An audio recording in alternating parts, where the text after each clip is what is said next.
யாழ்ப்பாணம் லைப்ரரியை பற்றி நீங்கள் கதைத்திருந்தீர்கள். 100 மில்லியன் ஒதுக்கி இருக்கிறதாக. அந்த 100 மில்லியன் என்பது மொத்த கேபிட்டல் டோட்டல் எக்ஸ்பெண்டிச்சரிலே அது மொத்தம் 1315 மில்லியன்.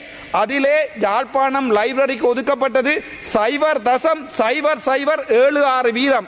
பிச்சை போடுவது போன்று யாழ்ப்பாணத்துக்கு ஒரு 100 மில்லியனை ஒதுக்கி இருக்கிறீர்கள். பரவாயில்லை. அதுக்கு பிறகு பார்ப்போம்.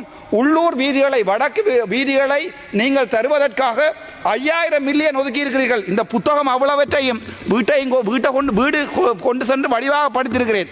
5000 மில்லியன் தருவதாக சொல்லியிருக்கிறீர்கள். நன்றி, நாங்கள் அதுக்கு சந்தோஷப்படுகிறோம். ஆனால் டோட்டல் கேபிட்டல் எக்ஸ்பெண்டிச்சரிலே அவை 0.38%. 0.38%. அது ஒரு பிச்சை, தமிழனுக்கு போட்ட பிச்சை. ஏனென்றால் உங்களுக்கே தெரியும், உள்ளூராட்சி சபை தேர்தல் வரை இருக்கிறது.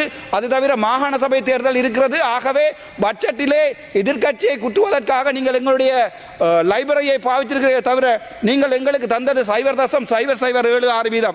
சரி, அதையும் வேண்டாம்.